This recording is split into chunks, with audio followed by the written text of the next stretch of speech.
Oi pessoal, este trecho aí que vocês ouviram foi o final do Adagietto da Sinfonia número 5 do Mahler, sobre o qual vamos falar um pouquinho hoje então, e mais precisamente sobre uma frase dele, que ficou bastante conhecida aí no meio musical, composicional, etc., que é essa que vocês estão vendo na tela, e que é a seguinte: Tradition is not the worship of ashes, but the preservation of fire. O que é isso então? Tradição não é a adoração de cinzas, mas a preservação do fogo. Uma frase interessante, né? Metafórica, mas que eu acho que expressa algo muito importante, até porque até hoje temos aí essa discussão entre tradição, certo? E revolução, tradição, o que se deve preservar, ou se não se deve, até onde devem ir as rupturas, e daí em diante. Então é um assunto em voga, digamos assim, certo? E talvez sempre seja de alguma forma, já que estamos sempre envolvidos aí, principalmente quem trabalha com a questão criativa, dentro justamente disso. Né? Ou seja, o que nós recuperamos ou o que nós mantemos e conservamos daí em diante, e o que podemos ou devemos expandir até deixar transparecer algo do passado ou não, ou digamos que romper com aquilo, certo? Então é um assunto importante, assim, inclusive não só para quem está na área criativa, digamos assim, da composição ou da arte em geral, né, da criação artística em geral, mas também da interpretação. Por quê? Porque a interpretação musical, por exemplo, requer que também pensemos nisso. Ou seja, alguém que vai fazer uma peça de bar, por exemplo, vai pensar, bom, eu quero ser completamente barroco, eu quero soar barroco, entre aspas, aqui, ou quero tocar essa música barroca, mas com uma cara um pouco mais, sei lá, romântica, digamos assim, ou um pouco mais classicista, né? É possível fazer essas interpretações e, de fato, há muitos intérpretes que fazem isso. Só que quando a gente faz isso, nós estamos justamente também dialogando com esse tema, ou seja, o que deve ser conservado e o que pode ser modificado. Até onde vai a interpretação do artista, até onde vai o desejo, entre aspas, do compositor, né, no que diz respeito à sua época, digamos assim, até que ponto devemos respeitar a própria época em si, né, nem muitas vezes o próprio compositor, mas o espírito da época, entre aspas, né, o Zeitgeist, e daí em diante. Então é uma discussão bem longa, né? Obviamente não irei esgotar isso aqui, mas apenas comentar um pouquinho aí então da frase do Mahler.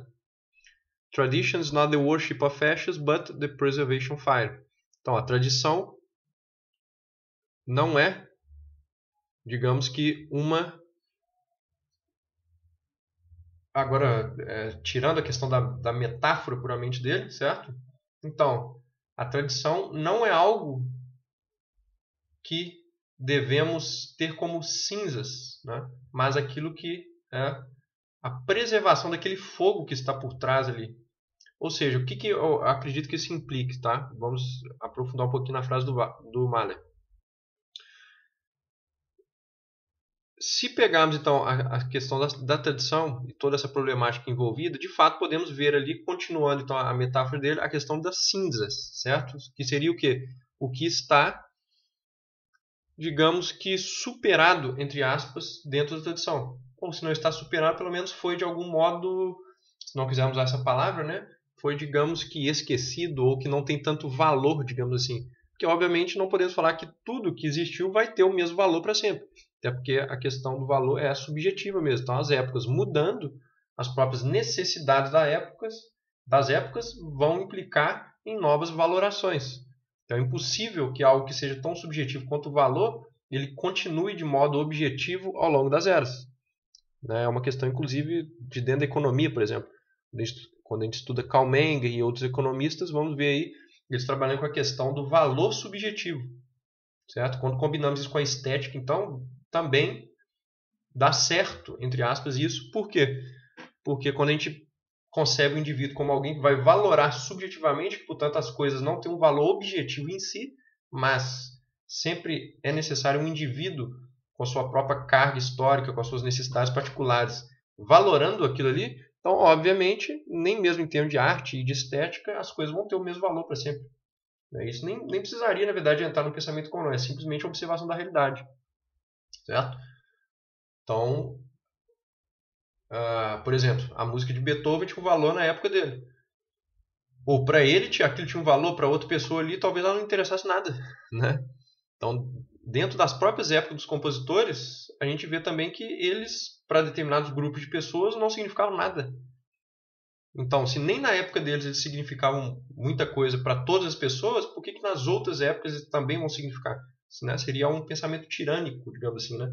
De querer que todos gostem das mesmas coisas e que o valor de determinadas coisas seja perene em determinado aspecto. Obviamente, isto não quer dizer que não existam obras que vão ter, digamos, uma continuidade no tempo muito maior do que outras. Por exemplo, né, as próprias sinfonias do Beethoven, por exemplo, a nona, né, que marcou muito aí em função de várias coisas, obviamente, mas em função da introdução do coral também, entre outros aspectos, obviamente, né, não é só o coral. Mas, enfim, as próprias sinfonias do Mahler, né, que é o nosso assunto aqui. Então, podemos pegar obras de compositores que realmente vão atravessar os tempos e que continuam a atravessar. Mas isso também não destrói essa ideia de que os valores continuam sendo subjetivos. O que podemos ver talvez seja uma interseção das subjetividades, certo? Então, as valorações subjetivas, elas também têm um limite, certo? Então, se muitas pessoas continuarem ouvindo aquilo de algum modo e aquilo realmente as encantar, digamos assim, em determinado aspecto, né? Poder usar outras palavras que não encantar, mas enfim, acredito que vocês entendam. Se essas obras continuar a encantá-las, a trazer algo efetivo para elas, a despertar certas fantasias, despertar intuições, prazeres, sentimentos interessantes e daí em diante, né? Essas obras continuarão a ser ouvidas. É claro que há muitos fatores junto aí. Né? Tem o elemento histórico também que tem certo peso, né? Determinados compositores, como eles marcaram, então a própria figura deles também leva as pessoas a quererem investigar mais e com essa investigação acabam chegando nas obras deles e daí em diante. Então, na verdade, são uma confluência de fatores. Então, mas em todo caso, isso não refuta a questão do próprio valor subjetivo em termos estéticos. Certo? Então, e o que isso teria a ver então com a questão do Mahler? Teria a ver que dentro de todo este passado e de toda a tradição, e aqui podemos pensar em todas as tradições, tá? Não é só a tradição da música de concerto, música erudita, ou como se queira chamar. Né? Pode ser a tradição popular também, por exemplo, o Pixinguinha no Brasil. Né? Ele já faz parte de uma tradição que está, obviamente, no passado, certo? Então, podemos pensar em todo tipo de tradição, certo? Não só a tradição da música de concerto. Nesse sentido, então, levando mais a fundo a questão do Mahler, propriamente. A tradição, ela vai sempre ter aquilo que podemos considerar, então, segundo a metáfora dele, cinzas. Que são coisas que perderam o seu valor, digamos assim, ou estão mortas em determinado aspecto. Certo? Mas, então, apesar disso, para o Mahler, continua se impondo a questão da tradição. Mas em qual aspecto? No sentido de que ela seria a preservação do fogo. Então, esse fogo ele está queimando algo. Este algo que foi queimado, as cinzas, ele morreu, digamos assim. Só que um fogo determinado continuou. E como podemos interpretar isso então? Por exemplo, no fato de um compositor continuar a tradição a partir do fato de deixar esta chama continuamente acesa. Certo? Então, vamos interpretar isso dentro da obra, por exemplo, do Mahler, de um modo rápido, obviamente. Né? Poderíamos falar muito sobre isso, mas de um modo rápido. Então, digamos assim, No caso do Mahler, o que ele traz da tradição? Ele traz formas que já vêm, que foram já consolidadas desde o Beethoven, certo? Então, quando a gente pega muitas vezes os movimentos do Mahler, eles soam em formas quase ou em forma canção, entre aspas, né? Mas muitas formas básicas, A, B, A, ou as formas clássicas também.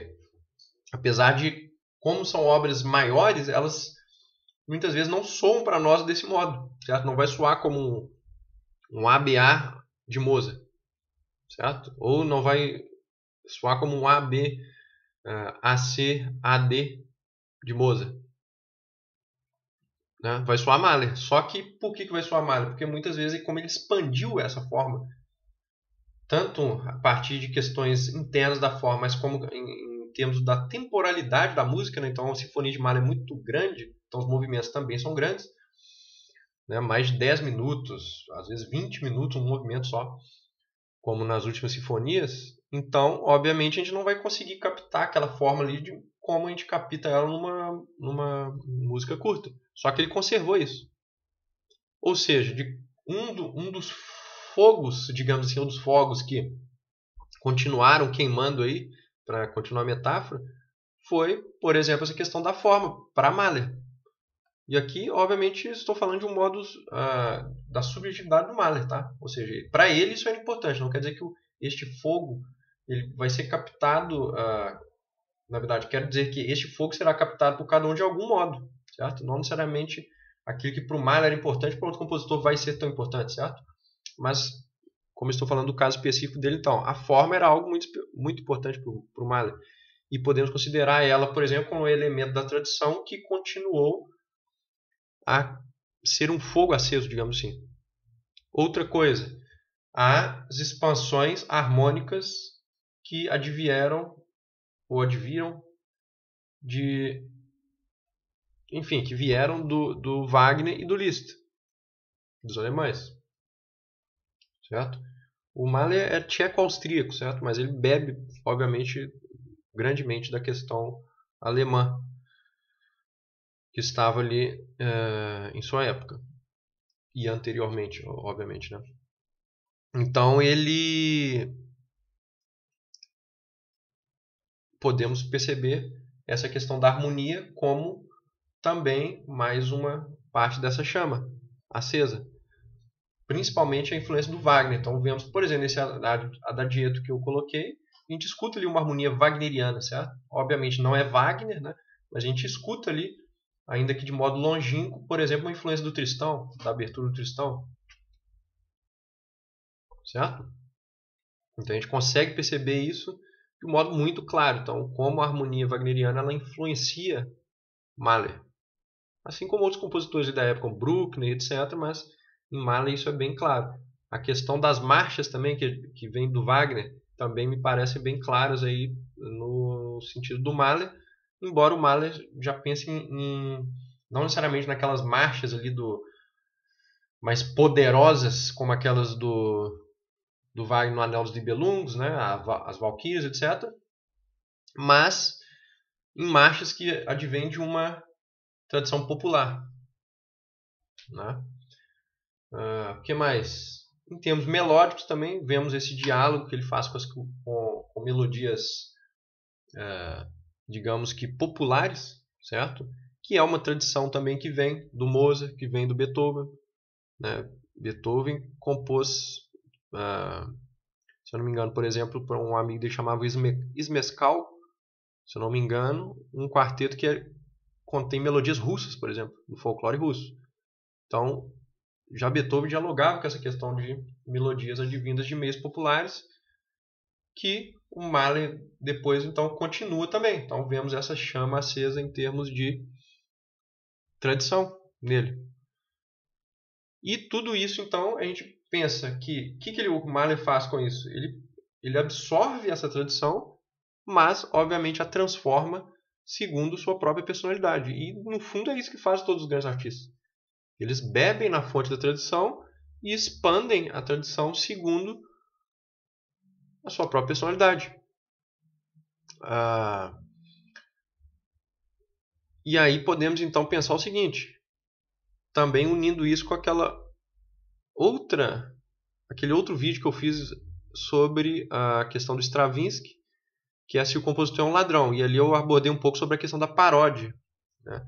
Ou seja, que os compositores e artistas em geral, eles nunca vão partir de nada, certo? Nenhum artista ele parte do zero, do nada. É impossível isso. Você vai sempre ser influenciado por alguma coisa, e mesmo no seu processo intuitivo, quando você produz algo, ele já é fruto de alguma influência que você teve. Certo? É claro que depois desse processo inicial, você consegue ir gradativamente trabalhando o material até fazer algo que, entre aspas, é novo. Mas se formos pegando aqueles germes que estão dentro das composições, daí em diante, vamos ver que eles têm algum vínculo com algo que já existia e, portanto, com algo da tradição. Mas claro que quando a gente fala tradição, isso tem um peso maior, essa palavra, certo? Mas pelo simples fato de você já partir de algo que existe, seja algo material motívico dentro da música, ou seja até mesmo algo conceitual que outro pensador já pensou, você está dialogando com a tradição. Certo? Então, no fundo, é meio que impossível de se escapar disso, porque ninguém faz nada do zero. Há uma cultura que está nos influenciando. Uma coisa que eu abordo em outros escritos meus, por exemplo, é a questão dos movimentos de vanguarda na música e tal, né? E alguns deles levam muito à frente essa questão de uma revolução e uma ruptura com a tradição.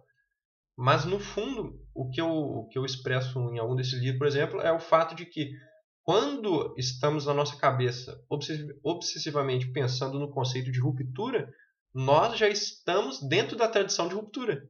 Então, na verdade, nem aquele que quer romper com tudo e acha que vai criar algo totalmente novo, ele está isento de estar sendo influenciado, porque na verdade ele só está levando à frente o conceito que ele próprio aprendeu, que é o conceito que eu sou um artista e tenho que romper o tempo inteiro com a tradição. Mas quando ele está fazendo isso, ele já está imitando alguém. Então, na verdade, só apenas se criou uma cultura da ruptura. Apenas se criou uma tradição da ruptura. Então, nunca se sai da tradição, nem nesse sentido. Certo? Então, no fundo, o que a gente tem hoje como artista? A gente tem várias tradições, digamos assim, desde as músicas populares até na música de concerto, até na música de vanguarda, enfim, são muitas tradições. E o compositor hoje ele tem mais liberdade, assim como o artista em geral, os artistas em geral, não têm mais liberdade para dialogar com a cultura ou com a tradição que eles julgam mais interessante. E nessa medida eles ainda continuam dentro aí dessa frase do Mahler, ou seja, eles estão preservando algum fogo que ainda está aceso ali. Porque se interessou hoje algo do passado, ou seja, a um compositor de hoje, algo da tradição, seja ela qual for, significa que ainda há uma chama, digamos, acesa ali dentro e que nem tudo virou cinza, digamos assim. Certo? Então, não vou me aprofundar tanto, até porque o vídeo vai ficar muito longo, mas acho que deu para a gente já pensar em algumas coisas advindas diretamente ou indiretamente dessa frase do Mahler. Beleza, pessoal? Então, se quiserem acrescentar alguma coisa ou criticar algum ponto, podem deixar nos comentários e posteriormente voltamos aí a alguns temas como esse, tá? Até porque não são temas que se esgotam tão facilmente, né? Podemos debater bastante essas frases desse tipo. Então é isso, pessoal. Até o próximo vídeo. Abraço.